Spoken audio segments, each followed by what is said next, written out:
और देश की राजधानी दिल्ली में कोरोना की वजह से किस तरह के हालात हैं, लेकिन उस बीच थोड़ी राहत जरूर मिली है क्योंकि जो पॉजिटिविटी रेट है वो 30% से घटकर अब 28% हो चुका है, यानी कि 2% की कमी दर्ज की गई।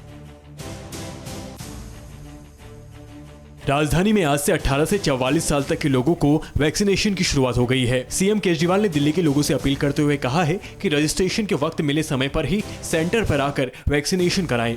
लोगों को बेवजह वैक्सीनेशन सेंटर पर भीड़ से बचने की सलाह भी दी है। सीएम केजरीवाल ने यह भी कहा है कि दिल्ली को अब तक 4.5 लाख वैक्सीन मिल गई है। जैसे जैसे दिल्ली को वैक्सीन की खेप मिलेगी वैसे वैसे अभियान को और भी तेज किया जाएगा। वहीं दिल्ली में कोरोना की रफ्तार पर थोड़ा ब्रेक लगा है।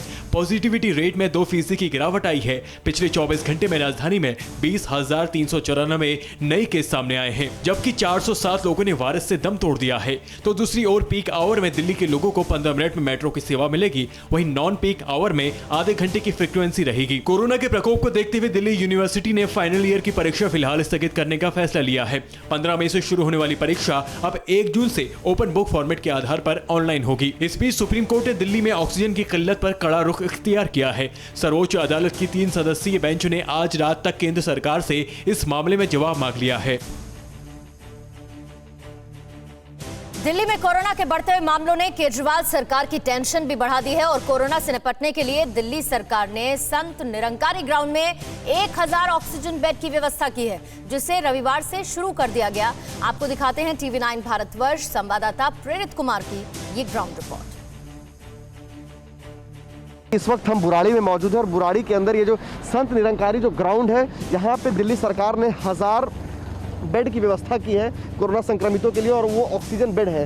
आपको बताना चाहूँगा कि अभी बीते कुछ दिनों पहले ही दिल्ली सरकार ने रामलीला मैदान के अंदर 500 बेड की व्यवस्था की थी और उसके बाद अब ये 1000 बेड की यहाँ पे व्यवस्था की गई है, जो बीते रविवार से जिसको शुरू कर दिया गया। और यहाँ पे फिलहाल 100 जो बेड है ऑक्सीजन के, वहाँ पर भी मरीज़ हैं और जैसे जैसे मरीज़ आते जाएंगे वैसे वैसे बेड को आगे बढ़ाया जाएगा।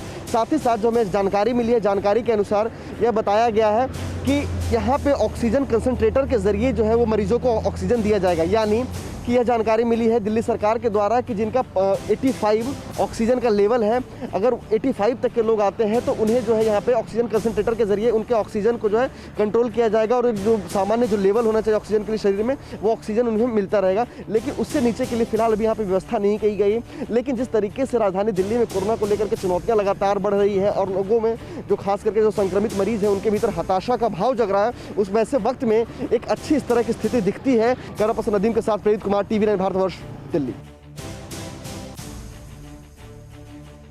कोरोना की दूसरी लहर के बीच में विपक्ष के 11 नेताओं ने मोदी सरकार को एक खत लिखा है, जिसमें देश भर में मुफ्त कोरोना वैक्सीनेशन की मांग की गई। कांग्रेस अध्यक्ष सोनिया गांधी, पूर्व प्रधानमंत्री एचडी देवगौड़ा समेत विपक्ष के कई प्रमुख नेताओं ने मोदी सरकार से देश भर में लोगों को मुफ्त में कोरोना का टीका लगाने की अपील की है। इसके अलावा केंद्र से सभी अस्पतालों में ऑक्सीजन की पर्याप्त सप्लाई देने की भी मांग की है। Sonia Gandhi, HD Devegowda, Sharad Pawar, Uddhav Thackeray, Mamata Banerjee, Hemant Soren, MK Stalin, Mayawati, Akhilesh Yadav, D Raja, Sitaram Yechury ने विपक्षी एकता दिखाते हुए संयुक्त बयान जारी कर सरकार से फ्री वैक्सीनेशन की मांग रखी और इसके लिए 35,000 करोड़ का आवंटन करने की मांग की। देश में अब तक दिए गए 67% टीके महाराष्ट्र, राजस्थान, गुजरात, उत्तर प्रदेश, पश्चिम बंगाल, कर्नाटक, मध्य प्रदेश, केरल, बिहार और आंध्र प्रदेश में दिए गए हैं। पिछले 24 घंटे में 18 लाख से अधिक टीके दिए गए हैं। टीकाकरण अभियान के 106 दिन में 18,26,219 टीके लग गए हैं। 15,968 सत्रों के माध्यम से 11,14,214 लाभार्थियों को टीके की पहली खुराक और 7,12,500 लाभार्थियों को दूसरी खुराक दी गई है। विपक्ष ने कोरोना महामारी पर सरकार के खिलाफ मोर्चा खोल रखा है और वैक्सीनेशन के बहाने सरकार के खिलाफ बड़ा सियासी हथियार मिल गया है, जिसकी आड़ में विपक्षी ताकत दिखाने की कोशिश की गई है। फिक्र आपकी, सोमवार से शुक्रवार रात 9 बजे सिर्फ टीवी 9 भारतवर्ष पर।